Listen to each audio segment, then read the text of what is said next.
go green. I'm about to go green. Get the fuck back, I'm about to go green.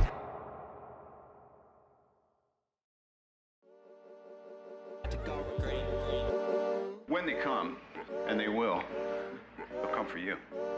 I have an army. We have a Hulk. Oh, I thought the beast had wandered off. You're missing the point. There's no throne. There is no version of this where you come out on top. Let me infiltrate the beat, concentrate the heat.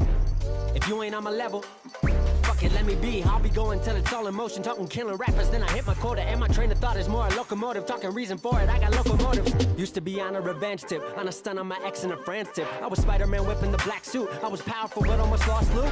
Blurring the line between human and artist, try not to change but I swear it's the hardest. I swear when you're up they turn you to a target. Home was a trip, all I did when I'm talking.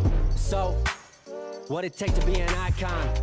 All in your desktop, so I just might already be one. Might me with the label, it feels on the table one sign, but I'm down for a free lunch. Just speaking my heat-seeking missiles of hits, but other than me, I see no heat exists. Yo, gassed up, I'm about to go green, go green, go green. Hulk smash if she know me, know me, know me. Write it to life like I'm Stan Lee, Stan Lee, Stan Lee. If life's about to be a cold war, I'm the hero that they asked for. Green, I'm about to go green. I'm about to go green. I'm about to go green. Get the fuck back, I'm about to go green. I might begin making a feature Iraq. Cause when I hit your beat, I turn shit to Iraq. Dropping bombs like I'm cursing you out. This your house, then I'm kicking you out. Quiet as a mouse, came in the game, now the word is out that I've been lighting the flame. Shit is potent, don't you know it? I've been flowing steady, growing till they know the name. Saw it ahead of time, knew that I'd get to my losing myself in the view that some window pain. I swear I'm all about peace, I'm a positive person. Wasn't always like that, you know it took me some learning. They asked me how I push a positive light, how I keep my composure through internal fights when addressing the mic through these dark nights. Where the Bruce Wayne, what a trick be. Here's some truth that I'll let free, Bruce Banner of rap if you ask me. When my will to win and the track meet, the secret is I'm always angry. Yo, gassed up, I'm about to go green, go green, go green. Hulk smash if she know me, know me, know me. Write it to life like I'm Stan Lee, Stan Lee, Stan Lee. If life's about to be a cold war, I'm the hero that they asked for. Green, I'm about to go green. I'm about to go green.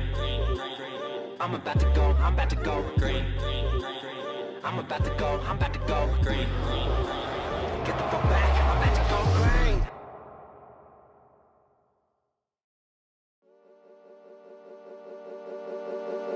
When they come, and they will, they'll come for you. I have an army. We have a Hulk. Oh, I thought the beast had wandered off. You're missing the point. There's no throne. There is no version of this where you come out on top. Let me infiltrate the beat, concentrate the heat. If you ain't on my level, fuck it, let me be. I'll be going till it's all in motion, talking killing rappers, then I hit my quota. And my train of thought is more a locomotive, talking reason for it, I got locomotives. Used to be on a revenge tip, on a stun on my ex and a friend's tip. I was Spider-Man whipping the black suit, I was powerful but almost lost Luke. Blurring the line between human and artist, try not to change but I swear it's the hardest. I swear when you're up they turn you to a target. Home was a trip, all I did when I'm talking. So, what it take to be an icon? All in your desktop, so I just might already be one. Might me with the label, it feels on the table one sign, but I'm down for a free lunch. Just speaking my heat-seeking missiles of hits, but other than me, I see no heat exists. Yo, gassed up, I'm about to go green, go green, go green. Hulk smash if she know me, know me, know me. Write it to life like I'm Stan Lee, Stan Lee, Stan Lee. If life's about to be a cold war, I'm the hero that they asked for. Green, I'm about to go green.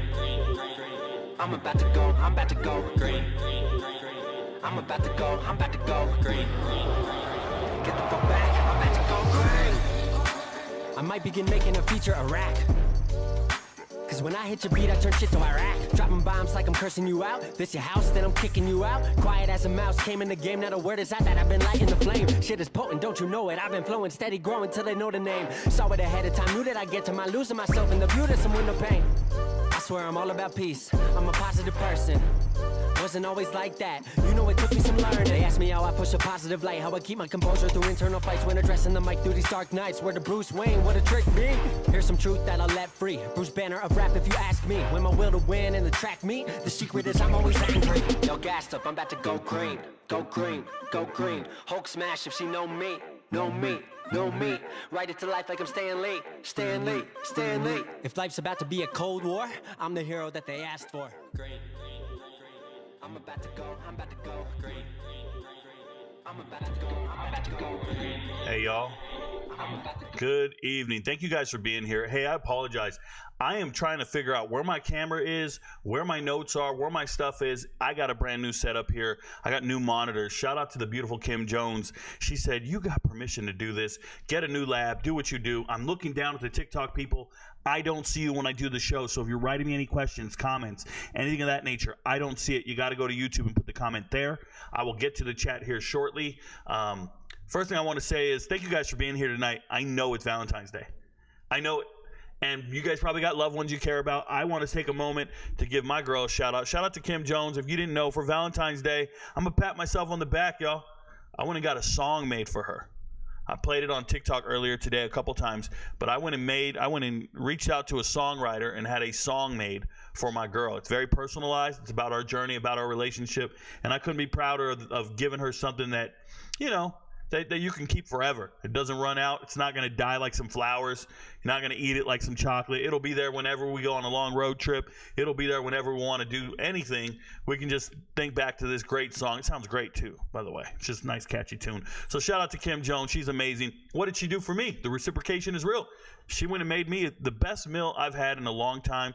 She made me, I think they're called tomahawk steaks, or a cowboy steak. It's this huge, a Flintstone size steak she made with this huge bone. And I'm telling you, I got hands, I could grip a basketball, okay? I could palm a basketball, no problem. My hands are enormous. And this thing was bigger than my hands, which is saying something. She made two of these things. One was for me, one was for her. She didn't even attempt to go anywhere near what I was doing, but it was amazing. It was filled with fat, juices, and marble. But enough of that, man. I just want to say thank you to every single hater out there, every single Colorado fan out there. Thank you for watching my videos, hating on all my stuff, and paying for my steaks, bro. Because that's how I get paid. I get paid by your guys' view count. Apparently, you guys think I'm doing this for engagement with Colorado fans. I just want to go on the record and say I can't stand any of you mother flippers. I'm letting you know right now, not a single one of you pays my bills. Not a single one of you gives me movement or gives me clout or with traction, all these fucking words you guys use. You don't know what you're talking about. You know how I became great? By putting my name on the line. My channel is named RicoKnows. I know, not you, not that I think. It ain't named after anybody else. Every single time I do an episode, every video I make ain't got shit to do with an athlete. Meaning I don't interview people for clicks.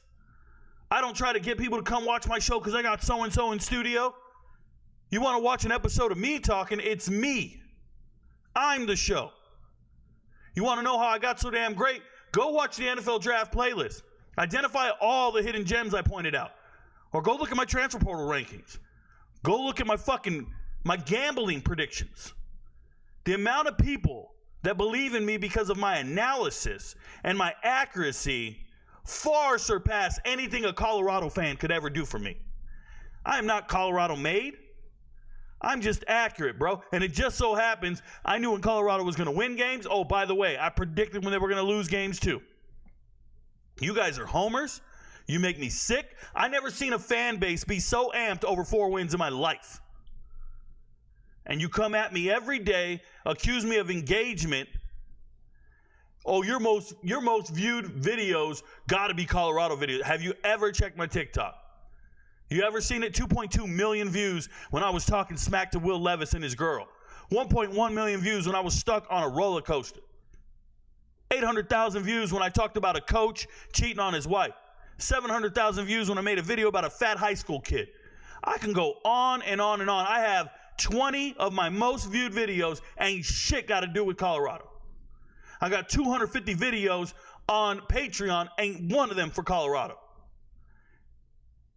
So all you haters, just know you bought my steaks. You bought my steaks, bro. All that engagement, all that free looks. Oh, Rico, you ain't nothing, man. You just do. One kid had the nerve to ask me, well, where were you talking about? Why weren't you talking about Colorado 2 years ago before Coach Prime? What were you doing 2 years ago? What were you talking about 2 years ago? I was talking about international cyber missions because I worked at the NSA and was a senior ranking individual in the United States Army after serving for 20 years. I was traveling the world trying to fix fucking cyber issues, bro. What are you talking about? Like, you don't understand. I've achieved more in my lifetime than you'll ever do in your lifetime. And I still got more to go. I ain't content. I ain't complacent. I got 20 years to accumulate greatness. Now, shout out to all of you guys who are single today. And I ain't talking about single by choice. Single by choice is one thing. A lot of you guys, I know you're single, and it ain't no choice of yours. She's not calling you back. She's not texting. She gave you the wrong number. They're not just friends. It's Valentine's Day. If she ain't hitting you back today, she's hitting somebody else back. That's the reality of your life, buddy. She closes her eyes and envisions Marcus every time, or whoever the neighbor is. But it ain't you. I'm letting you know right now. She came home with flowers. She came home with flowers. You didn't get them for her. You think she bought them for herself? Oh, somebody left these at the office, so I decided to bring them home and just put some water on them. I just care about the flowers. She ain't throwing them away, buddy. She ain't throwing them away. And them chocolate-covered strawberries in the fridge that you didn't buy? Just letting you know. Before we get into the show today, we are talking about defensive linemen in the transfer portal. But I need you guys to know something. There's a dude out there living a better life than all of us. Shout out to this man right here. He is anonymous in Illinois.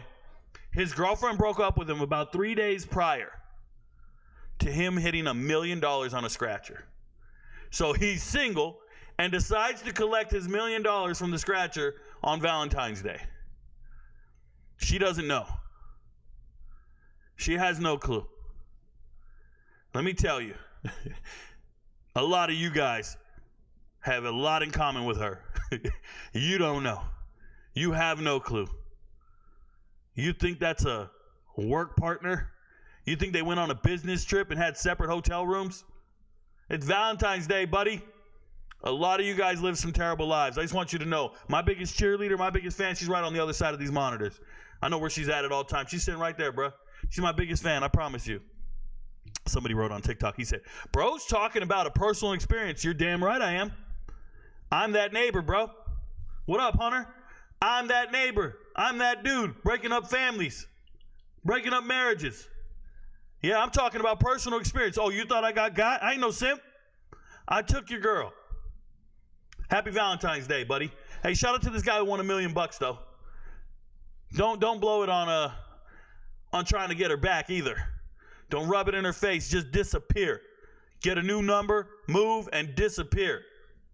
And never think about that chick again. I'm just letting you know. That's how I get down. Hit the reset button on life and start over. So we're here for the defensive lineman transfer portal edition video. I'm looking on my screen over here. You guys know the deal. I have a database with every defensive lineman in it. And the thing about it is, I have to keep track of who I've talked about in previous episodes. So if you watch the defensive lineman 1 and 2 episodes, I won't be talking about any of those guys in this episode unless you guys ask me a direct question about those players. So I'll be going through the list here shortly while the chat builds up. We'll get to the chat in a few. I try to do about 10 guys. Pause. I try to cover 10 athletes. Don't be clipping my shit, bro. All right, so let's go. We're going to go down the list. First and foremost, we start with enrolled players. So for enrolled players, that's episode 2 for Nick. If you want to know about Nick, go to episode 2. LT Overton, episode 1. Marvin Jones, 2. Joey Slackman, 1. 2, 1. We're just going to keep doing this rotation here. Tommy Wadurje, episode 2. And then we get to our first athlete tonight. And I want to say it correctly. Sione Lolohea. Sione Lolohea.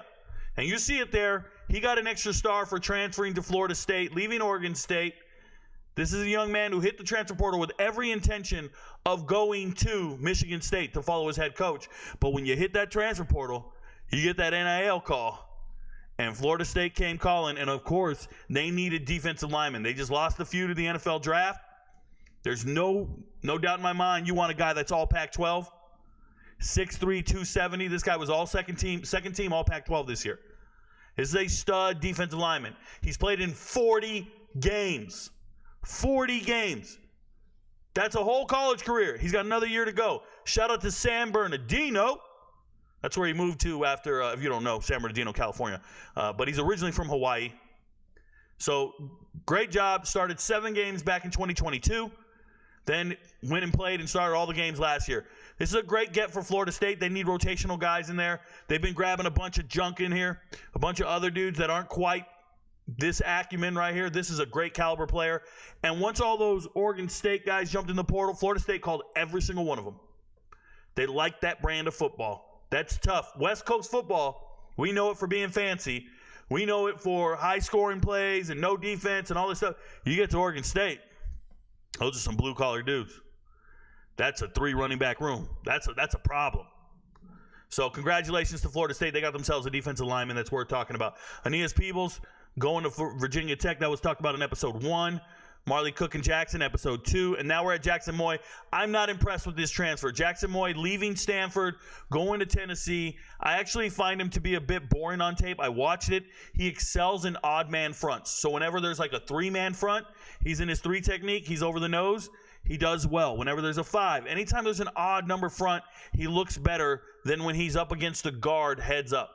If you move your 2 tackles, you bring in 2 defensive tackles and you put them against a guard, I thought he struggled on tape. This is a kid from San Diego, by the way, coming out of high school. Very high-level academic requirements and ideas. I think he was committed to Cal, and he flipped to Stanford. He went to Stanford, got his degree, and now he's going to Tennessee. The total money grab. Total money grab. I don't like money grabs. I don't like hired mercenaries. You're going to be in the rotation. He's 6'3", 303. You're just there, bro. He's got 2 years of eligibility left, though. Good student. I just don't buy it. I don't like guys who just move just to move. You're doing fine at Stanford. But you want to go get that money, go get that money. Who am I to say anything? I'm Rico. I'm not letting it slide. All right, C.J. Clark and Ty French talked about in episode 1. Elijah Alston, I talked about him in episode 1 because he was supposed to go to Texas A&M. Leaving Marshall, supposed to go to Texas A&M, and that was going to be a really good get for A&M because this is a former team captain for Marshall. He's been at Marshall for a while, played in 38 games. He had 10 sacks the whole time he's there. This is a stud player. I like the kid. But the problem is he flips. He doesn't want to go to A&M. Now he's going to Miami. Why is he going to Miami? Well, his defensive coordinator is at Miami. Lance Guidry, who used to be the defensive coordinator at Marshall, is now at Miami doing the defense coordinator. By the way, if you ever saw that pipeline of players from McNeese State going to Marshall, I don't know if any of you guys paid attention to this, but there was a pipeline of players leaving McNeese State, going to Marshall for the last 2 years now. It was because of Lance Guidry. Now that Guidry's gone, all the players are going back to wherever they want to go, but they're not going to Marshall anymore. So this makes sense. Everybody wants to follow Lance Guidry. He seems like he's next in line to be a head coach somewhere, someday. Especially if he does well at Miami. Just listen to what I'm saying. Lance Guidry will get hired at some point to be a head coach because he's an elite recruiter and he has really good relationships with the players. I'm really impressed with the glide path and trajectory and track record, the trend. I just look at it and I start studying it. And sometimes when you see players going, I'm going to tell you guys how this works. When I see players moving from one school to the other, first thing I do is go,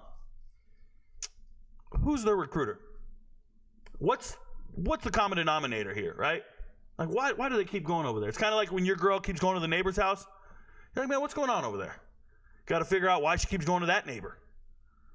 Well, his name is, never mind. I'm hitting too close to home for a lot of you guys on Valentine's Day. A lot of you guys are nervous. Man, she didn't call me back. All right, the next guy is Tunmise. Tunmise Daly. By the way, I talked about James Carpenter in episode 2. Tunmise Daly, this is a former 5-star guy. I never understood this. Look, I'm going to be on record to tell you guys this. 2020 recruiting was the absolute worst you'll ever see. I'm talking about COVID recruiting. They didn't do on-campus visits. Coaches weren't allowed to travel to the high school, get to know the player a little better, ask the coach about their work ethic, character, anything. So a lot of 2020 recruits are bona fide misses. Like, they gave kids 4 and 5 stars based off of sophomore and junior film, based off of sophomore and junior camps, and they didn't do anything that last year because of COVID. So it's just so many recruiting misses, and I believe Tunmise Daly is one of those recruiting misses. Former 5-star kid, and he was at Texas A&M first. Forget that. He skipped his senior year of high school to just do classes online. He did online classes, didn't play his senior year of high school, just skipped football altogether, and then he went to A&M. Gets to A&M, doesn't do much at A&M. Nothing special, I promise you. Nothing. So then he ends up at Michigan State. And as soon as they fired Mel Tucker, what does this young man do? He quits the team after having 9 tackles, 1 start. He wasn't even the guy they thought he was. There are other players on this roster, or it's going to be not on this roster, but it's going to be on the committed list. When I get to the committed list, there are players from Michigan State ranked lower, but they started over him because these recruiting websites are embarrassing and can't admit when they missed on an athlete. It's terrible. But this one right here, it feels like a complete miss. Now, shout out to Texas State. This offseason, remember last season? If you don't remember last season, I was pathetically high on Texas State. So high on Texas State because of their transfer portal class. I ranked them in the top 10, I believe. And I was extremely right. They won 8 games, the most games they've ever won in school history. I love everything G.J. Kinney did. I bragged about every transfer they got. I just assessed the roster and what they were doing, and it felt a lot like UTEP. I'm telling you right now, UTEP feels like that same team this year. UTEP and Indiana look so improved by the transfer portal. I'm really encouraged by it. So does South Carolina, by the way. Just want to get that on the record. But when I looked at Texas State, I started really getting down with all their players. Like, I believe in everything they're doing. So much so, I said, oh, they're going to beat Baylor in the season opener. Everybody was like, you're crazy. It happened. Shout out to Colorado fans who think I only got famous because of Colorado. Idiots. So I chose Texas State to beat Baylor. I chose Texas State to do a ton of things. And I then formed a relationship with Texas State players to the point where we talk in the DMs. I know Texas State players, transfers, different players on the team, star players, everybody. I talked to a ton of Texas State players. And the feeling I get this offseason is that team's chemistry is gone, falling apart completely. And it's really bothersome. G.J. Kinney is recruiting players that I normally would never recruit at that school. They got a running back, Jalen Jenkins, kicked off the team at Washington State. You magically sign him. Why? Well, because he's a good athlete and he's from Texas, and they're all about taking back Texas. You see Tunmaiza Daly here leaving Michigan State. Guess where he's from? He's from Texas. He's coming back home. Shout out to Tompkins High School. Never played at Tompkins. He just did online classes at Tompkins. Shout out. If you don't know where Tompkins is, it's in Katy, Texas. So you're from about the Houston area. You're going to Texas State. It's not that far from home. Congratulations, but come on. You're signing players that I think are utter flops, but you need bodies. And you're losing players to the transfer portal. And I've told you guys every chance I get, when that spring portal opens, Texas State is going to be decimated. They're going to lose players. I already know the players that are leaving. They've already made it clear to me. They've actually asked me for recommendations on where they should go. And not just like, hey, Rico, where do you think I should go? No. They've hired me to provide a top 10 list and corresponding running backs coaches, corresponding position coaches, corresponding offensive and defensive coordinators. They have reached out to me for a very specific task. Help me find a new home, because where we're at right now is not where I want to be. A lot of broken promises. Offensive coordinator leaves, obviously, going for San Jose State.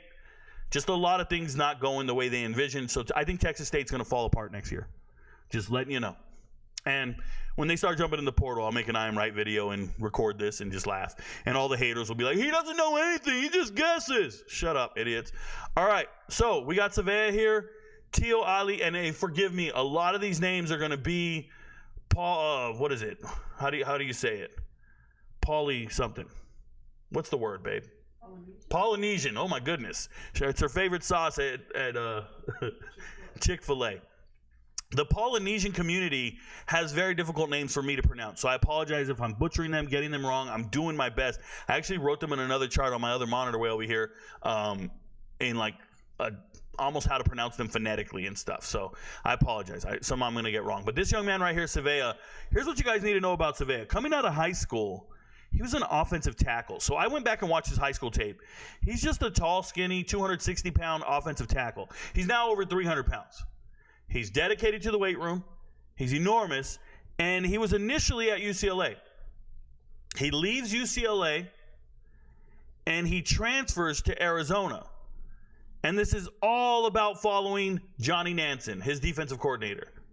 When you follow Johnny Nansen from UCLA to Arizona because you trust Johnny Nansen, that's awesome. And now you saw the defense at Arizona this year. If you weren't paying attention, it was great.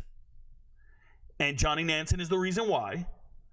And he just got hired on the Texas staff. So you leave Arizona, you're the defensive coordinator at Arizona, you go get hired to be the linebackers coach at Texas. And you get over there and you say, hey, I know a guy that's coming with us. I know a guy that's coming with me. And you bring him. So he's been following Johnny Nansen everywhere. The former 4-star kid, but he's been following him everywhere. Congratulations. You're now at Texas. Should be in the rotation. Big body. Going to get at least 20 plays a game. Nothing to complain about. Pretty good stuff. Good get by Texas, okay? So that's a quality addition late in the transfer portal cycle. Wood and Keys, I talked about them in episode 1. Haley, episode 2. We keep going here. Anthony Johnson and Kennard Snyder. So Anthony Johnson leaving Youngstown State, going to Illinois. For me, when I look on tape, I see a guy that doesn't belong in the Power 5. So back in 2019, Anthony Johnson went to Bowling Green. And I didn't see much on him. He looks like an energetic guy on tape. Nothing special. I guess he's trying. And then he had 6 starts this year at Youngstown State. 6. 13 tackles, 2.5 sacks. The reason he's going to Illinois is Illinois is desperate. Illinois is signing any big bodies they can find. This is a 300-pound kid. They're trying to find anyone. They need plugs up front. You just lost NFL talent. Johnny Newton's gone. Going to the NFL draft. They got another kid leaving. I'm forgetting his name right now. They got 2 kids in the draft. You got to find bodies, so they grabbed 3 of them. I'm like, yo, 3 of them? Okay. Doesn't look good on tape. Oh, the kid I forgot, Keith Randolph. But doesn't look that great on tape to me. Snyder leaving ULM, going to Iowa State. Good kid. Not bad. Just short. Just short, can play in the field, and I think he moved to linebacker. He moved from linebacker to defensive end. He was a middle linebacker, gained some weight, 6 foot, 250 now. By the way, we're probably very similar in build, me and him, because I am 6 foot, probably 250. But this is how it looks to me. This kid looks like he can contribute and play. We'll see. He had 60 tackles this year for ULM. Iowa State going out and just finding guys who can play. Here's what's crazy. He did have an offer from Missouri. So for Iowa State to win a recruiting battle with Missouri, congratulations. I think Iowa State's going to be pretty good. Rocco can play some ball. Rocco Becht and the boys. Let me keep going down here, then I'll get to the chat. The next guy, their programming's wrong. I got to hit next. Trill Carter. A lot of people gassed Trill Carter. I can remember last offseason, they were like, Rico, oh my God, Texas got Trill Carter. I didn't make a video on it. I wasn't excited about it. And I even told the people, it just feels like a piece that's going to rotate and not really start. I don't care if he played 40 games. 5 years, this dude's had 49 tackles in his career. 5 years, 4 sacks. 5 years, 4 sacks, bro. Somebody make that make sense. He played at Minnesota all those years. He's just a big plug of a guy. Nose tackle, doesn't get very active.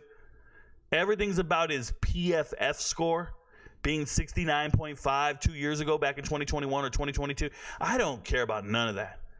This dude didn't play much this year for Texas. Like, not enough for me to notice. At Minnesota, 24 starts.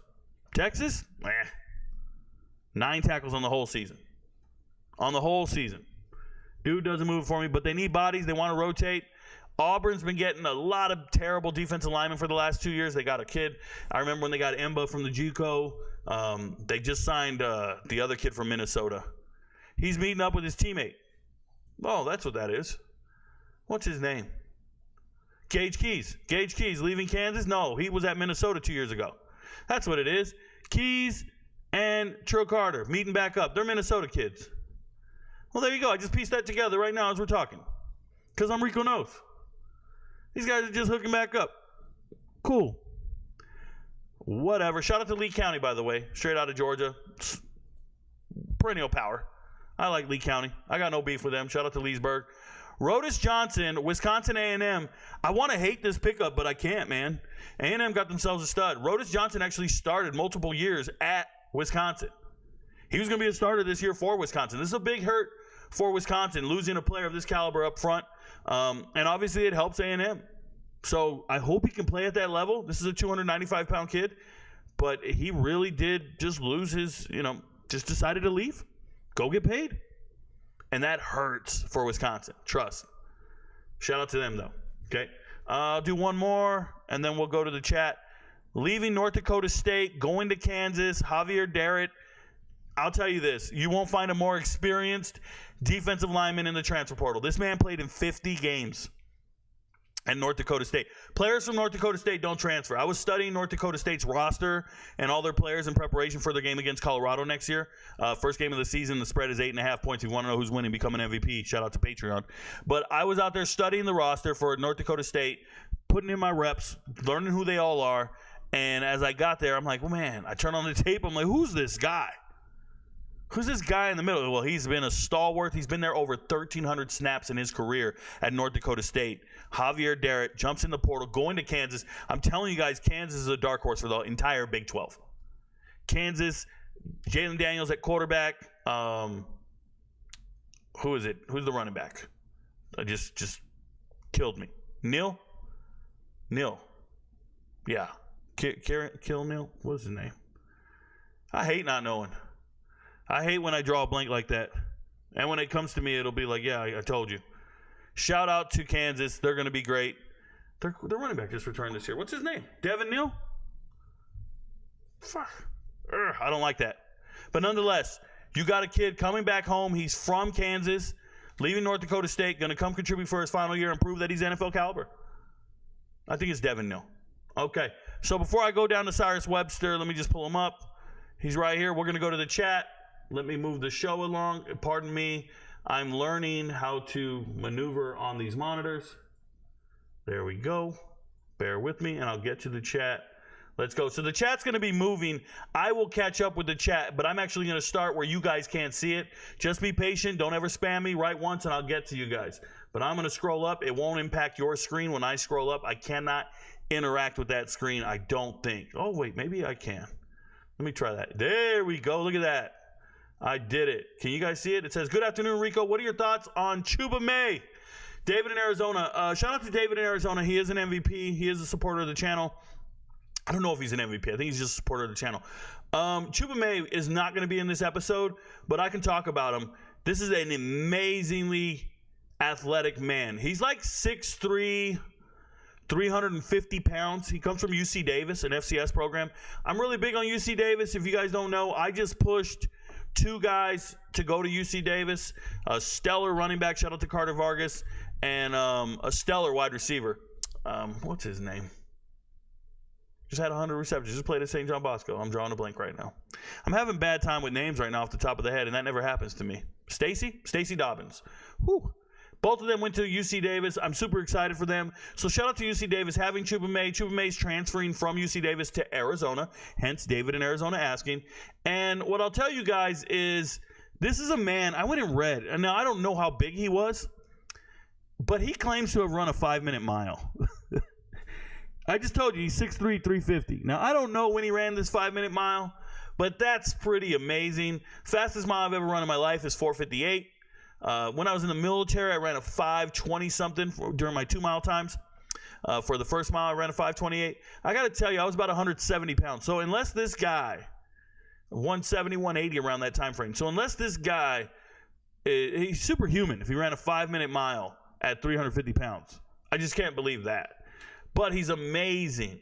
Got his degree from UC Davis, and now he's headed to Arizona. Looks like a hell of a player. Shout out to him.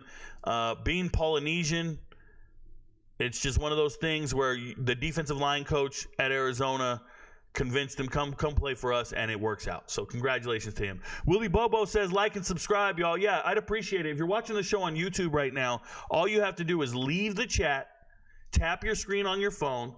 There should be a heart that pops up or something, and you can hit like. If not, leave the show entirely.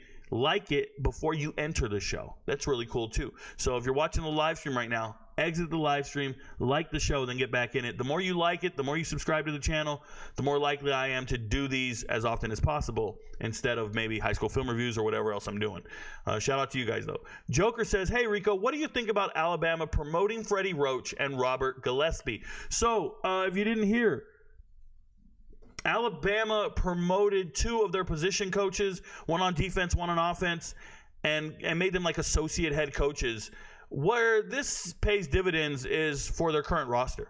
Stabilizing your roster, you don't want to lose Justice Haynes, and you don't want to lose some of these marquee players that have been signed in the last couple transfer portal classes. So you make the guys that they trust, you make those guys executives and associate head coaches, give them more responsibility, respect them. If you asked DeBoer in an interview today, he said, well, just assessing my coaching staff, I knew right away Freddie and G had to get moved up, and G is Robert Gillespie. So more power to them. I think it's important that coaches, when you get into a new office, I don't know if any of you guys have ever taken over a new building or a new business or a new section at work. Being in the military, I would get a whole new company. I'd get a new company. I would sit down, and I would spend the first 90 days just assessing. I would never make any changes. I would just leave it the way it is. However I inherited it, I would take notes every single day. Very diligent. You guys know me. I'm detail-oriented. I would take very diligent notes for the first 90 days, annotating processes being wrong, why things aren't running efficiently, who was late to work, why aren't we doing this the right way, why are things being missed. I used to have these reports that had to be done, and they would just be missed terribly, the suspenses, the deadline.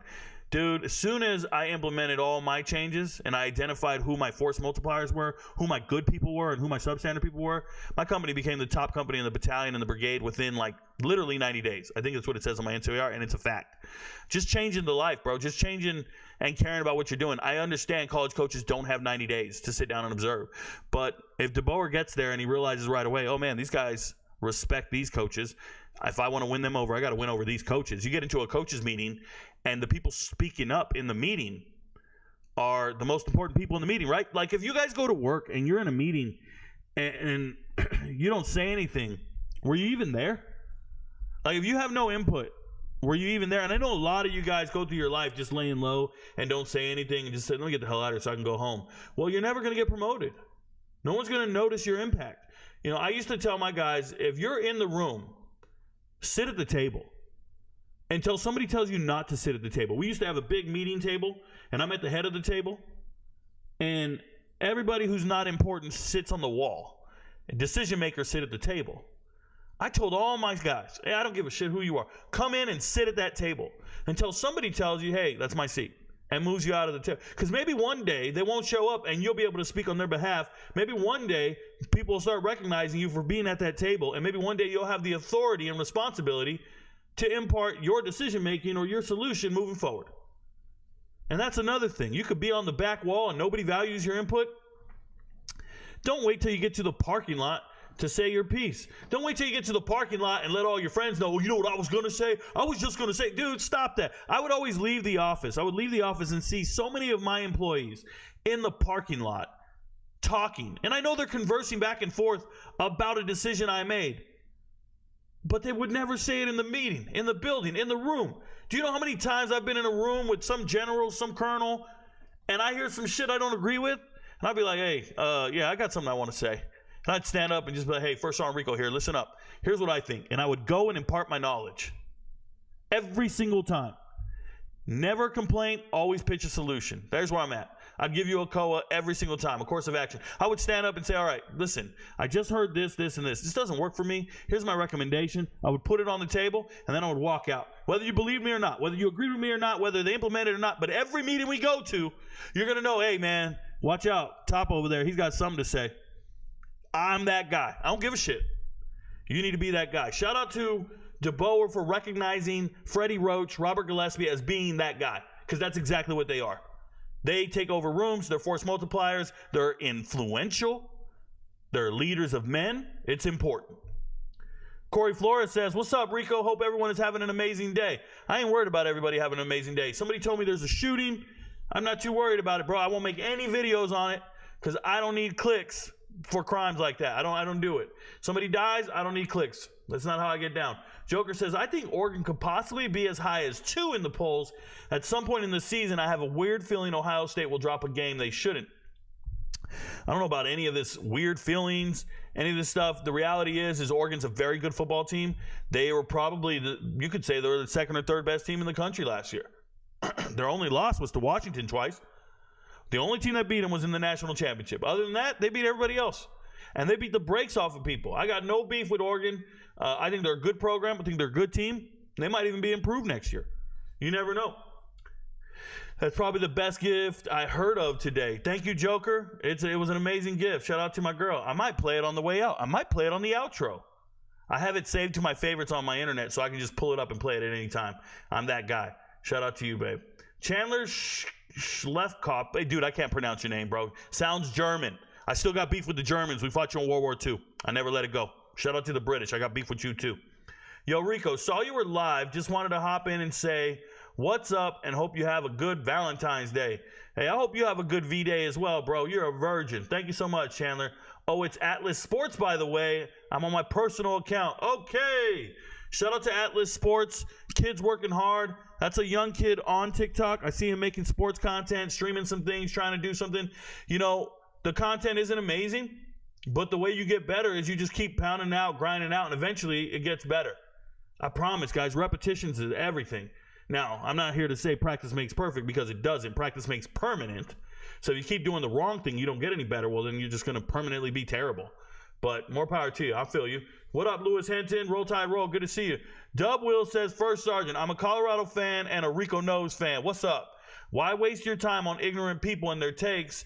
Major Dub. I feel you, Dub Will. Wasting time on them still gets me paid.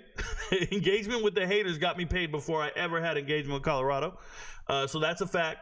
At the same time, sometimes you got to put people in your place. Like, I don't let shit slide, bro. I'm going to check everybody. If I saw you in real life and you bump me, I'm not ever going to let that slide. We just don't let it slide. Nobody gets a pass. And you need to understand that when you step to me, you don't get a pass. I don't care who you are. I was in an argument with a guy on Twitter just yesterday. He was trying to trick people into thinking Canadian video games or video games on Super Nintendo were $90 or something.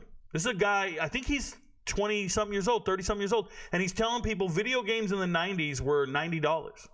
And he was passing around this picture. I'll show you guys. I got real beef with this. I want to show you guys this. This is pretty cool.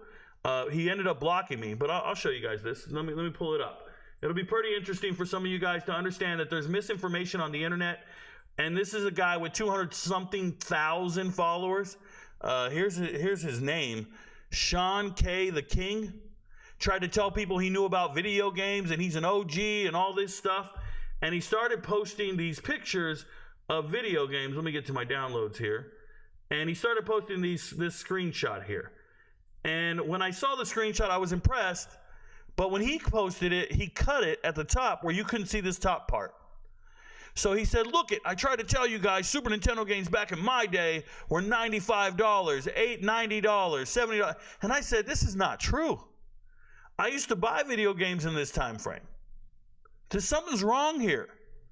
So I obviously found the actual photo. I did a quick Google reverse image search, found the actual photo, see it at the top, it says Canada, so that's number one. Next thing I did was prove the Canadian exchange rate in 1996, which is when this was made, because I'm Rico. So I went and got the Canadian exchange rate, prove that, and that's going to pop up right now. And let me see where'd it go. Is it in the back somewhere? There it is. And I showed you that it's $1.33 a dollar. So once you multiply $60 times 1.33, you know what you get? The $90 they're showing you, which is Canadian dollars. So that's equivalent to $60 in America. That's number one. Number two, I went and then found proof that these video games were of a normal price in 1996, but he couldn't handle the truth. So he blocked me. But there you go. Average cost of these games when they were released, the year they were released, the average cost was $55.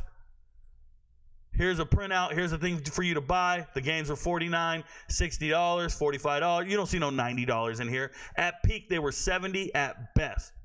At best. And that's Killer Instinct, Primal Fear, whatever it was, Primal Rage, and some other crap. My point is people are on the internet just lying about numbers, just lying about crap, and I'm spending my whole day just putting them in their place. It's a great feeling. Never let them slide. I made that guy 250,000 followers. I made him feel stupid. Made him feel silly, bro. That's real talk. Not built like this. Not built like me. It's not real. These guys are all soft, bro. Pause. Thank you for reaching out, though, Dub Will. Good to see you, bro. Rico got time today. I do have time today. Rico is Jody. Hey. Yes, I was. You predicted their week 1 win. I remember the video, Texas State. Yes, that's correct, Joker. I did. We bet in the under on win totals for Texas State. Nicholas Blystone, they have not, shout out to Nick, he's a new MVP. They have not released group of 5 win totals yet, only the Power 4. And I will never give an answer here on a YouTube video. I will give it to the MVPs who are paying. If you guys didn't know, I am predicting how many wins each team is getting for next season. I'm doing a new video every 3 days, but you got to be an MVP. And you take that information and you can go bet on a futures bet well in advance, and you'll make your money. If you didn't know, Colorado was at 4.5. They're now at 5.5. You mess around, they might get to 6.5, and you might not be able to bet on what you were hoping to bet on if you wait till the beginning of the season. If you become an MVP, you can get on the futures right now. I'm doing UFC fights for the next 2 days. I've been doing NFL draft content, all that stuff. You got to be on Patreon. Some of it's free, some of it you got to pay. It is what it is. Shout out to the MVPs who pay. I think Nico Imavaliva, the quarterback at Tennessee, is being heavily overrated for one game he played in which he was an overrated performance. So, Joker, I don't know who's overrating him. I'm not. You don't see him on my top 10 list anywhere. You don't see him on any of my top quarterback lists. I thought he played good. Thought he took care of the ball, but most of his touchdowns were running touchdowns. His yards per attempt were pretty embarrassing. I think he had 31 attempts and 100-something yards. It's not good. It was less than 6 or 7 yards per attempt. That is not elite. That is not that should not be talked about. So, no, I don't know who's overrating him. I'm not. So if you're talking about anybody else, well, stop listening to them. If you ever watch somebody talking sports and you go, man, this guy's wrong, he's overrating this guy, just stop watching the guy. Just turn it off. Ask him, babe, how much ESPN do I watch? 0. Do I ever have ESPN outside of a live sporting event? No. Never. Never. Stephen A. Smith, No. any talking head. No. Sports Center. No. I refuse to watch ESPN. If the shit's on, bro, I act like, I don't know, man. I act like something illegal's on the TV. I start losing it. I'm like, turn this off. I start panicking because I cannot have that crap influence my decision making, influence my assessment, influence my results, influence my next take. I will never, ever get down with anything anybody's doing out there. I make up my own assessment, my own results, and sometimes my shit is way out there. And people will be like, oh, this guy's just a contrarian. He just wants to be different from everybody else. No, I am different from everybody else, and you motherfuckers don't want to be different from anybody. Y'all just want to be together. That's why you corny-ass dudes think it's cool to hold hands and lose your girl to the neighbor. Yeah, sometimes you got to know how to treat them. I agree. I have Iowa State in my top 30, and I have them finishing top 3 in the Big 12. There you go, Joker. Rico, I love these podcasts. Shout out to Derek Newcomer. Excited for these players to see where they go. I'm super excited for Chubba May. Yeah. He's a big deal. Rico, where do you think Devin Baldwin ends up transferring to? So I actually talked to Devin Baldwin's agent, and the agency that's asked me to promote him. I've been a little hesitant to promote Baldwin only because when I watched him on tape at Jacksonville State, he didn't stick out to me as much as one other player. So I get it. He's a good player, and he's got the potential to be great. I just hope he doesn't overevaluate his own good production. I hope he's realistic about where he can play. If I was him, I'd be interested in the MAC. But I know that he's just waiting for a bigger offer. It doesn't make sense to me. They all see kids with money, and they all want to be that guy. But you're not going to be happy if you're not playing. You're not going to be happy when you're on the bench. You're not. You see how many guys got back into the portal after they chased that lucrative dream? Ask Jam Griffin. Ask them dudes who went to Ole Miss and never saw the field. It's real. Civilian says, yo, Rico, how do you think the best Division III team would fare against an FCS Division I team? I think they would get slaughtered. Division I FCS football is great, There are Division I FCS football teams that win and beat FBS teams. Idaho beat Nevada last year. Southern Illinois beat Northern Illinois. I predicted these games. No. Division III teams, there's not a guy on a Division III team that can even make the FCS team. Doesn't work that way. That German last name reminded me. You did a review on a guy named Kyle Cope. Yes, I did. I have the same last name. It's German, and it's normal CH sound. You didn't know at the time. Did I just get it wrong again? Koch, coach, chair. Dude, where I'm from, I have a cousin says, give me some chicken from China. We don't speak English, bro. We don't know what we're saying. Brian Hollis, your message was deleted by Kim. Don't do that shit again. Whatever it was, it's not flying here. Bro, a meme account, I see him all the time. I don't know what he's talking about. Rico, do you ever expanding the sports you do on High School Film Review? No, Joker. I'm only doing football right now. I don't have the expertise for the other sports. Let me just be clear. I can do wrestling, I can do track, and I can do football. I don't feel that I provide any additional input or value if I do other sports. Sure, I can give them a platform to be on. That's just a money grab, and I don't get down like that. I'm not here for that. So that's why I keep it to football. Only sports analyst I really watch other than you is Shannon Sharp, because he's funny ash. Shay Shay? I don't watch Shay Shay, bro. I actually don't watch any other creators. I just want to be clear.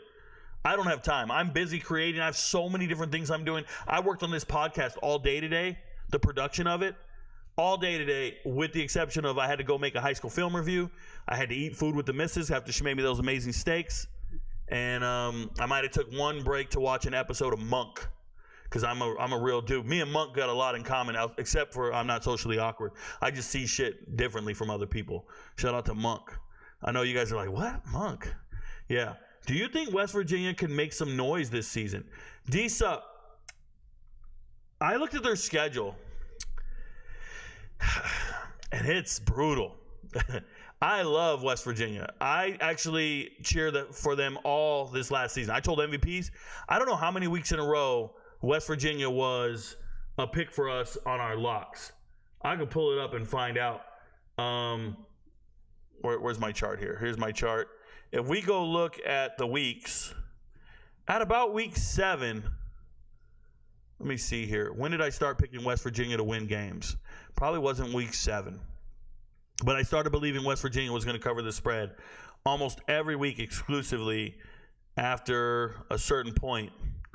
Week 8, let's look. West Virginia at Ohio. No, that's Western Michigan. Where's West Virginia? I just started believing in West Virginia everywhere, dude, because they got 7-point spreads, and I loved Garrett Green. I love what they're doing. Where is it at, man? I know it's in here because I just started saying, oh, that's a lock. We're going with them here. I knew that they were beating Cincinnati at one point. It's just, there it is. Look at all this, Western Virginia. You guys see? Oh, you guys can't see this. My bad. Look at this. Look at all the West Virginia over here. I had West Virginia team total over, parlaying it, anytime touchdown, CJ Donaldson like crazy. They obviously have White now at running back. I loved everything about West Virginia this week. I don't remember who they were playing this week, but I believed in West Virginia for this week, big time. And this was a good week for us. West Virginia all day long. If you go to week 10, once again, I probably believe in West Virginia. Whether we hit it or not, I don't know. But I know that more often than not, I said take West Virginia. More often than not. I like them. And people who think I don't like a certain team, you guys don't understand. Like people who say, Rico doesn't like Alabama. Here it is. I said take Alabama to cover the spread against Kentucky. That means I like Alabama. And this is crazy. Like if you don't think I like Alabama, I do. Right? I believe in it. These are in order by precedence. When they're big and bold like this, that means I really like it. When they're in white text, that means I think it's a lock. So this is the way to explain the chart to you guys, to some of you guys, so you understand. There it is, Cincinnati at West Virginia. I like West Virginia by 5.5. I'm a big West Virginia guy. Look at this. All the bets over here, prop bets. West Virginia gonna beat them. We hit this. Beat Cincinnati team total under. Just stuff you got to believe in West Virginia. Again, it's the same bet. It's just, I give out props and parlays every single week, and West Virginia was a team I believed in for the vast majority of the season. You just had to see it to believe it. You had to just find it and rock with it, and I rocked with West Virginia. So going into next season, Garrett Green, they're double-headed monster at running back. I really like West Virginia. I'm just worried about some of the depth they lost on defense, some of the depth they lost in the secondary. Anthony Wilson, I think he's gone now. Just stuff like that. But I like West Virginia. I hope they do well. Let me just say that. 1 second here. I think we're at the bottom of the chat, and I can't scroll back up for whatever reason. I'll go back to that page. Oh, you just got to go back to the page. Okay. Just saw you were live. Da-da-da-da-da. Got all that. Sacramento State beat Stanford. Yes, they did. Second one was right. Coke is wrong. Okay. Koch. Do you think Arch Manning is staying in Texas if Quinn Ewers stays another year? I don't think Quinn Ewers is staying another year. Do you think Colorado's win total moving is a sign of people realizing the change, or is it more the books playing it safe? The answer is yes to both questions. Yes to both questions. It's transfer portal additions. It could be one of your opponents losing more in the transfer portal. It could be one of your opponents losing their coaching staff. It's not just about the individual team. It's about who they're playing and how you assess their wins. Remember, it's about their schedule, not just the team's performance. So that's it. Now, let me get back to this. I'll get back to the chat here shortly. I'm going to get back to what we have going on here on this. So now you saw we went through enrolled players. Excuse me. Now we're going to go through the committed players. At about halfway, I'll go back to the chat. Get your questions in about the defensive line players or anything in particular. If I'm going to talk it, I'll talk it. If not, I'll tell you guys. We're going for another one. What's going on here? I got too much stuff open. Let's close some of this. I don't know if we're ever going to get this to work. I apologize, guys. I got a bunch of windows open. Let me try to close some stuff over here. How we looking? All right. Getting there. Hang in there with me. I'm a one-man show. I don't have a producer that does everything for me. I don't have somebody to go slide. So we're back to defensive linemen. Now this time we're going to look at who is committed. That isn't it. Who's committed in the portal to these schools. And it's just the website's being lazy. They have two different variations, committed and enrolled. At this point in the year, in the semester, everybody's enrolled because they have to go to class. But they didn't bother updating it, so here's how we have to do it. I already talked about Walter Nolan in episode 2. These knuckleheads in episode 1, Trey Moore episode 2, and now we're here at Jamari Caldwell. I don't like Jamari Caldwell. There you go. I just had to say it. I don't know the guy personally. I don't like Jamari Caldwell and what he brings to the table when it comes to being a transfer. And what I mean by that is I was reading stories months ago, where Caldwell was telling people he had $1 million offer from USC, supposedly. USC denied it. And he didn't sign with USC. And it was his way of saying, I got a $500,000 offer from somebody else. I think he was just trying to get more money and bragging about where he was getting his money from, and he's putting it online and stuff. This is not a guy I would want in my locker room. Everything I did in my research just shows me a guy who's concerned with getting the bag, the money. He's not trying to win anything. He's not trying to win a damn thing. This is a guy who went to Hutchinson Junior College to start off. He was at Hutchinson Community College, and then he transferred to Indy, Last Chance U. So did 2 JUCOs, then went to Houston. And at Houston, he hasn't improved. He hasn't looked like $1 million to me. He's an all Big 12 second team. That's cool. A big body in the middle. You can't really tell what he's doing. Now he goes to Oregon, who's got deep pockets, obviously paid the guy, 6'1", 325 pounds. But Oregon has 91 scholarship players. I counted it today. 91. You're only allowed 85 if you guys didn't know. So 85 scholarship players. That means Oregon's going to have 6 more scholarship players hit the portal. Oregon's going to have at least 6 more hit the portal sometime this spring because they got to get to the right number by the time the fall semester starts. So you're allowed to go over 85 for a little bit while you get before the next academic semester starts. So Oregon's going to have to cut some fat. And I think that they just got a lot of hired mercenaries. A lot of hired guns. It feels really crystal ball-ish. And when I say crystal ball, I mean Mario Cristobal just goes out and finds players, not necessarily to make his locker room better, but just finding bodies that are better than what they have. It's a real business-oriented approach, which is fine, but it's something I learned in the military is I don't ever want to die for somebody I just met. Like, I don't know you like that. I'm not taking a bullet for you. We're not in the trenches together. I'm not taking that hit for you. It's just we don't know each other. Any of you guys ever been dating a girl?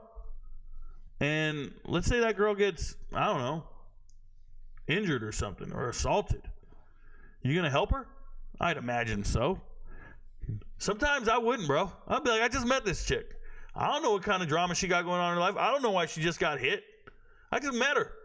Now, if I knew her for 3 years, I might put my life on the line for her. But I just met her.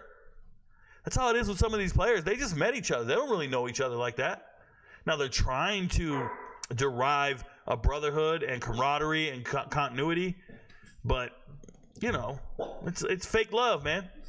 It's fake love. And it's not real. And then when shit goes wrong, then they're really not brothers. Then we really start pointing fingers. When things go wrong, you really ain't got each other's back. And all it takes is a couple of misassignments, somebody bump each other in the weight room. It could be anything. You're not brothers anymore. I'm just letting you know. I mean, I don't want to talk about Kelsey or nothing, but that boy Travis Kelce, is it Travis Kelce, babe, the tight end? Yeah. Is that his name? Yes. I don't even know his name because he's dead to me, bro. He went out there and put his hands on a 65-year-old man because he has anger issues. What do you think he's going to do to Taylor Swift? That dude has no control over his anger. He's out here acting a damn fool. You put your hands on a 65-year-old man because you're not in the game? You imagine if they didn't know each other? You imagine if they didn't have that camaraderie they claim they have, this relationship they have? Nah, man, don't sell out. Don't avoid the question because you won a Super Bowl. Don't avoid the question because everything's okay because it turned out all right. No, that dude acted out of pocket. Don't let that happen, man. Don't let that happen on a losing team. It's a double standard. It's a double standard. And it's not because he's white. It's because they won. Real talk. RJ Oben talked about him on another episode. I want to say episode 1. Okunloa, episode 1. Diggs 1. Quincy Wiggins 1. Wallard's episode 2.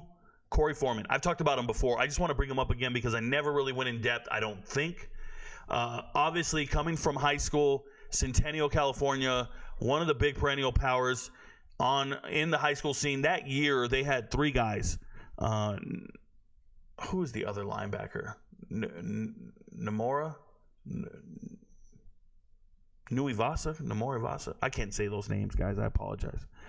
But it was a guy who hit... did he hit Bo Nix really hard? He hit Cam Rising really hard. Look up Cam Rising gets laid out, and you'll see the guy. But anyways, 3 high school teammates. Gary Bryant Jr. was the other one. They all went to USC. Now they've all flopped. They're not making it. They're not going. They're not there anymore. Corey Foreman, one of the top defensive linemen coming out of high school, ranked number 2 overall, and he doesn't pan out. Now, a lot of people are telling me, Rico, he's still a good player. He just didn't have good coaching. You see how bad the coaches are at USC on the defensive side of the ball.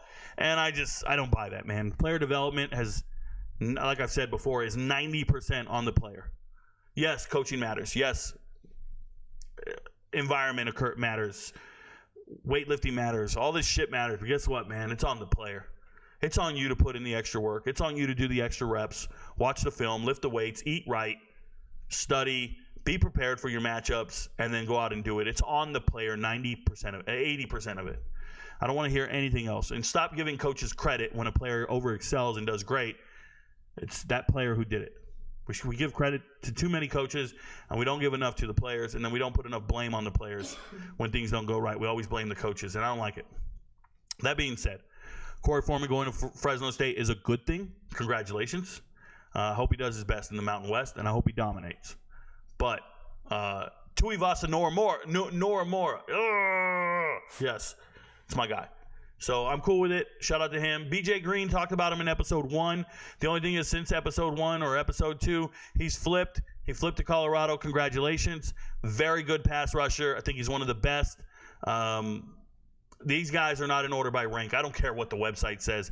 For me, the best defensive lineman in the transfer portal is Okunalola here. Samuel Okunalola. When I watch film, he looks amazing. So that for me, it's him, Trey Moore. Guys like this look great. Their production. Ty French, BJ Green. I don't give a crap about any of these rankings. DeAndre Jules looks great, and he left Pitt going to South Carolina. Like, when you go turn on the tape, you'll see some good players. I don't care about these rankings at all. So shout out to BJ Green. Looks like a really good get for Colorado. He'll be a good pass rusher, and they'll be fine. Next guy to talk about is Jack Kelly. Nope, I already talked about him in episode 1. McLeod, episode 2. Clifton 1. 2 for Anton. And then episode 1 for all these guys, and now we're at Kennedy Charles. Kennedy Charles leaving Liberty. Where's he at? Looking good, man. They gave him an extra star. He's going to Duke. Rating was increased. He's a Florida kid, 6 foot, 280 pounds. Once again, if you're a defensive lineman and you're about 6 feet tall, they're not going to give you stars, and you're not going to get a Power 5 offer. Vast majority of you. You're going to be at the Group of 5 level, go to a school, dominate, and that's exactly what Kennedy Charles did. Kendi Charles, 2021, 5 sacks. 2022, 5.5 sacks. So back-to-back years, 5 sacks, 5.5 sacks, 60 tackles 2 years ago. This last year, down to 3 sacks. Not the same production, not the same system. But you're going to a Manny Diaz defense. You're going to Duke. You're going to the Power 5, Power 4. Going to play in the ACC. I think it's a money grab. I think it's a move. Because Liberty went undefeated, had a great team, great environment. Maybe you don't like Jamie Chadwell. I don't know. But Jamie Chadwell's winning games. I don't know how you leave Jamie Chadwell. You got to trust Jamie Chadwell. All right. Thor Griffin and these boys talked about all these guys on episode 1. All the way down. Isaiah Hastings down here. Got to hit this. It resets. Their programming's bad. Whereas Isaiah Hastings, I already talked about him. Can't play football. I talked about in episode 2. Trey Smith is who we're talking about now. Now, you ever see these new coaches leave teams? Get to their new team, and they bring players with them? They're bringing their studs with them. Trey Smith is an absolute stud. The fact that they gave him 1 extra star and now he's a 3-star is embarrassing by the recruiting websites. That is a 4-star player. He was first team All-Mountain West, 6.5 sacks. And when I turn on the tape, this man is every bit of 6'5", 255. He looks good. He's on the edge. He dominates. He's coming back home. He's from Mesa, Arizona. So the transfer made sense. And your coach just got hired at Arizona, and he brings you with him. You're the very first guy in the portal to come over, and it's a no-brainer. Arizona's defense is great. They were dominant last year. Pay attention. Pay attention to Arizona. They're good. That dude's amazing. I don't know why he's this close to this guy Collins at Chimpong. This guy can't play football at all. I've already talked about him. Episode 2. Terrible football player, just so we know. Sterling Webb, episode 2. Anthony Booker Jr., here we go. Leaving Arkansas, going to SMU. SMU, everybody says they're paying. This man's got 1 year of eligibility left. He's from Ohio. Transferred to Arkansas from Maryland. So he was already at Maryland. He was at Arkansas, and now he's here. His nickname is Tank. Okay. Anthony Booker Jr. is 6'4", 351 pounds. 6'4", 351 pounds. It's amazing. This guy says, I wonder why he doesn't do this for a living. It is because he doesn't actually know anything. This guy doesn't know what he's talking about. I literally do this for a living. This is my job, bro. This is my job. Welcome to the show. This is my job. This is the only thing I do. I'm here all day. I'm living a good life. Thank you. So, he was paired up at defensive tackle. I went and watched all the film on Arkansas. Torrin Carter's the other defensive tackle. They're both kind of just big body guys that plug the gaps in the SEC, and they're good at it. So, I think SMU needed help up front. And it's amazing. Shout out to them. They went out and got a big body kid that they need. I'm excited for what SMU is going to be doing in the future. I don't necessarily know how next year is going to look. I haven't sat down and broken down their schedule just yet. But SMU's trajectory is like this, right? It's upward, and I really appreciate them. Zion Young leaving Michigan State, going to Missouri. Zion Young's tape is the best ever. So check out Zion Young. 6'6", 265. Went to Westlake here in Georgia. Shout out to Cam Newton and a number of other players that have played at Westlake before. Westlake's a powerhouse. He goes on a visit in high school to Missouri. So here he knows what Missouri looks like. He jumps in the portal. He's like, yo, I already know what they look like. I'm ready to go. Gets over there. But when I turn on his high school tape, this is an edge rusher. He's playing middle linebacker. He's a good athlete. He's out there playing. I hope he does great things. I think he'll be in the rotation at Missouri. Not a bona fide star by any means, but he's in the rotation. The next 4 guys are all first episode defensive linemen. So go back and watch the first episode if you want to know about them. The next 5 guys were in the second episode. So let's get down below Isaiah Rakes. And now we're at Daquan Dose. Daquan Dose leaving Georgia Tech, going to Michigan State. Going to take the place of whatever Michigan State's been losing in the portal. Excuse me. Super weird. Let me tell you about Daquan Dose. He's 6'2", 242 in his high school tape at outside linebacker. You heard me right. 6'2", 242 outside linebacker on his tape. Today he's 6'2", 290. He's gained 50 pounds since he's been at Georgia Tech. I don't know if that's by design. I don't know what's going on. But he's got 2 years of eligibility. His last 2 years, I don't know what's going on. I think it's his final year. His tape is weird. I've never seen somebody quite grow like that. His high school tape is elite. It looks good. Obviously, it's I think it's 4A football. Calvary Chapel Day. Maybe that's 3A. It's pretty low level here in Georgia. Shout out to Savannah. But his high school tape is so good. And I'm looking at it and I'm just going, what is this? This is a defensive tackle. But he's playing linebacker, running around like a damn athlete. And another guy running around like an athlete, Gilbert Edmond here. I really hate that they made him a 3-star just because they found out he couldn't play at Florida State. He played okay. But when he was at South Carolina, remember, this is a kid who was at South Carolina, Gilbert Edmond, transferred from South Carolina last offseason to Florida State, got the money, got the bag, didn't like the rotation, didn't like that he had to share time, and now he's transferring back to South Carolina for his final year. It's a kid in high school, he ran track. They said he ran hurdles. So the first thing I do, guys, anytime I hear a player ran track and ran hurdles, I'm like, hold on. I got a guy saying here. He literally just reads off news and talks about his opinions. This guy's embarrassing. This guy's embarrassing. There's a guy out there saying I don't have any news. I just read other people's news and give my take. That's embarrassing. So back to what I was saying. Show me where this is at on the news. Gilbert Edmond ran track in high school. He ran 110 high hurdles, and he ran and he did the high jump. I went and looked it up. 5'6" in the high jump. Terrible, by the way. That's terrible if you're 6'4". My brother was high jumping 6 foot. I was high jumping 5'10". We're both 6 feet. My hurdle times were in the 16s and 15s. So was this guy's. So he's not special. He's just an average dude running track. Nothing too fast. But he's a defensive end, so he's big. 6'4", 257. He's an athlete. But please don't make it sound like he's this track star or anything like that. He's an average-ass dude. Letting you know. Kevon Darton, Syracuse, used to be a walk-on. Going to Arizona. Arizona needs linemen. Remember, they just lost their defensive lineman to Texas on the previous time I was talking. He followed his coach, right? So now you got Darton going to come fill the gap, leaving Syracuse. Why is he going from Syracuse to Arizona? Following Dino Babers, defensive coordinator. Dino Babers, former head coach at Syracuse, is bringing along Darton with him. Darton had some plays, man. Darton's got 110 tackles in his career on the defensive tackle front. It's crazy. Sweetie, can you just get rid of that dude? Yep. Thank you very much. He doesn't know what the hell he's talking about. And don't mute him. Block him. He'll never get to watch any of my videos ever again. It doesn't matter. You're not seeing anything worth watching. You're not seeing anything worth watching. I'm just a guy who just reads the news. These people don't understand how to make a living in life. It's not my problem. Clay Patterson, leaving Yale, going to UNLV. Shout out to Clay. Clay did flip, bro. Flipped. I thought he was going to another school, Houston or Colorado, and he ends up at UNLV. First team, all Ivy League. I'm still not impressed with his tape. No, I thought he was going to Illinois. Still not impressed with his tape. I look at it. I don't see it. Now, he can contribute at UNLV, I'm sure. 6'3", 290. He wants to prove that he can make it at the next level and get developed. More power to him. I got one more guy to go, and then we're going to get back to the chat and call it a day. Travis. Where's Travis? Let me find Travis Bates. I already talked about all these other guys. I don't mean to skip anyone. I talked about these guys in other episodes. Episode 1, everybody here. Episode 1 for everybody, and then Travis Bates down here.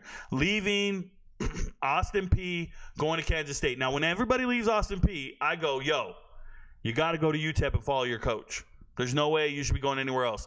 Well, Travis Bates is a little better than that. They say fourth team freshman All-American. I don't know how many teams there are for freshman All-American. There's first, second, third, and fourth team. He's fourth team freshman All-American. He's an edge rusher, 3 sacks last year, 541 plays. Playing as a true freshman, that's pretty impressive. So they gave him an extra star. Now he's going to K-State, home of the hard workers, home of the blue collars. Shout out to Chris Kleiman and everything they're doing at that school. But he looks good on tape. Looks good on tape. The only tape I could find from him was his sophomore tape in high school, and it looked very good. So congratulations to K-State.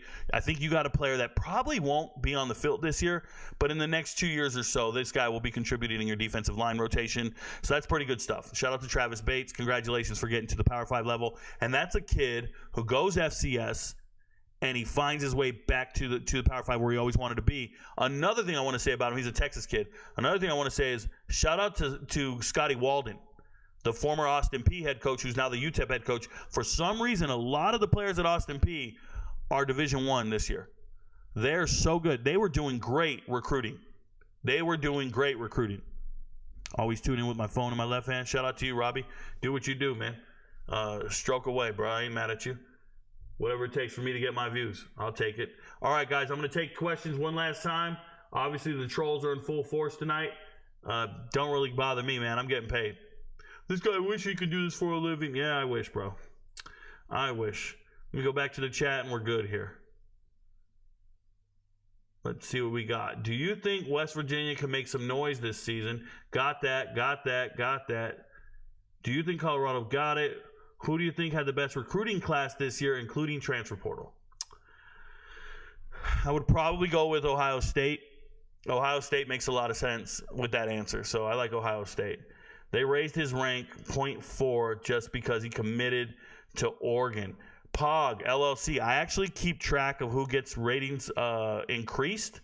I can show you in future episodes. Let me show you something. I haven't even talked about these guys yet. I'm going to pull this up, and I'm going to show you guys. So my database is right here. Anybody in white I have not talked about in any episode. Look over here on the far right in these columns. It says rating increased, rating increased, rating increased, rating increased, rating increased. And then you pay attention. Colorado, Oregon State, Penn State, UCLA, Arizona State. It's all Power 5 schools, but there are rating increases every now and then. I call them out every time I see them. It's very rare. It's not as often as we think. One thing that I will say is it just depends where you're committing to your school. They will just put all the commitments from that school at the same rating. Let me explain. You guys are right. Just because these guys are going to Charlotte, they got the same rating. Just because they're going to Charlotte. If you're all going to the same school, McNeese State, a bunch of McNeese State kids are all ranked the same. FAU kids are all ranked the same. The rating is the same. It all depends on what school you decided to. There you go. 2 guys back-to-back, Cincinnati. That means they're the same because all these guys are in order by their rank, okay? So Cincinnati, the Cincinnati kids, if you commit to Cincinnati, no matter who you are, they're going to rank you right around here. It's a fact. If we go to who's enrolled and we look up the chart for who's enrolled and you start looking at the schools, if you were going to Georgia State, you're ranked down here. If you're going to Oregon State, you're ranked right here.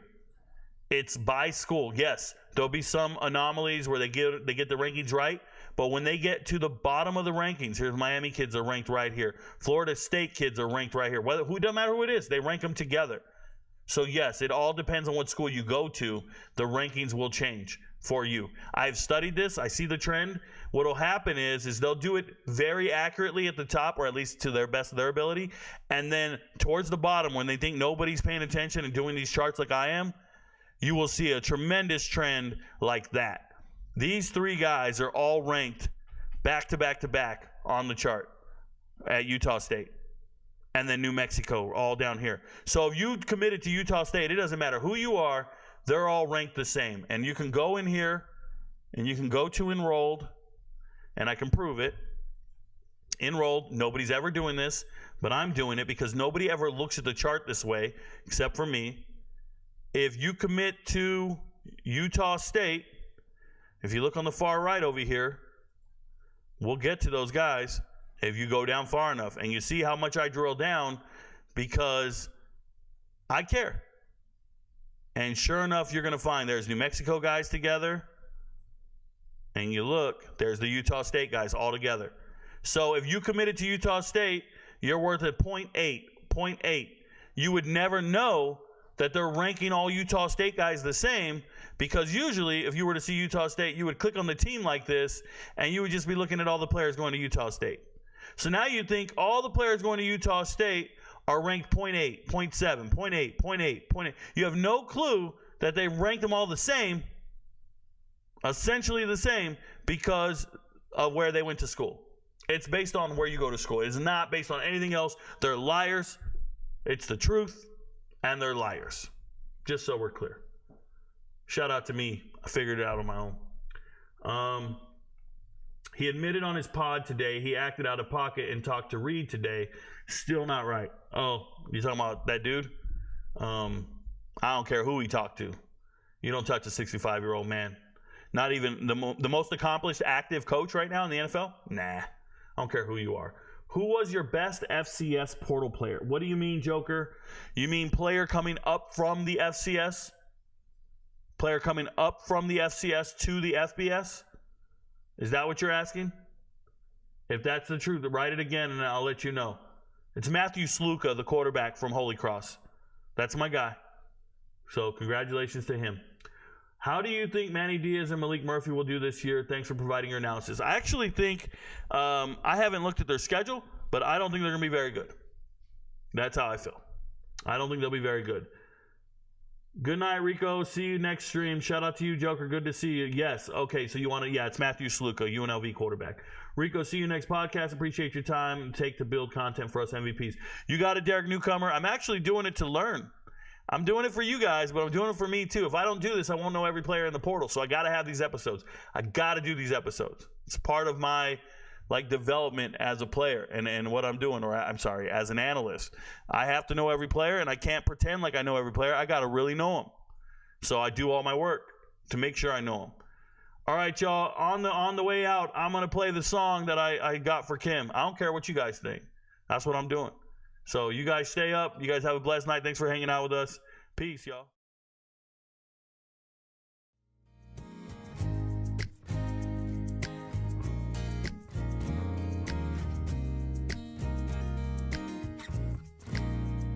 Our story started one September on TikTok when we found each other.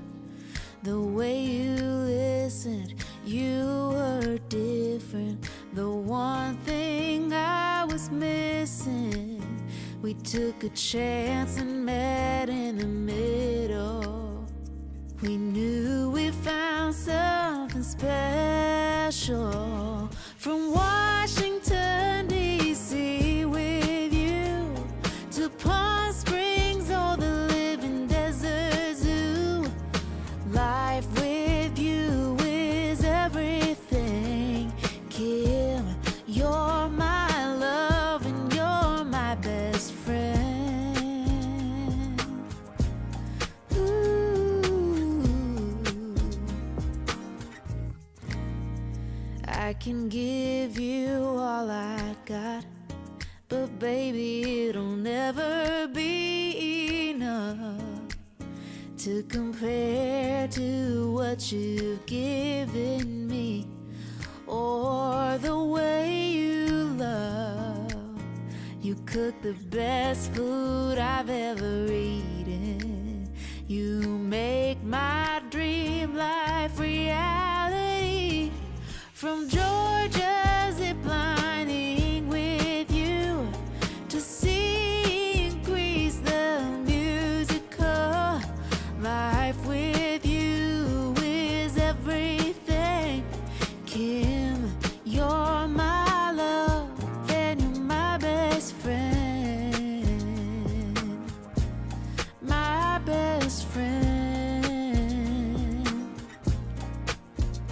From waking up to the Florida breeze, to Las Vegas flights, trading window seats. My first gumbo done your way. I'm so grateful every day that I found a girl like you. There's nothing I wouldn't do for you. From Washington to Palm Springs or the living desert zoo. Life with you is everything. Kim, you're my love and you're my best friend. You're my best friend. Life with you is everything. Kim, you're my love and you're my best friend. You're my best friend. Baby, it's true. You're my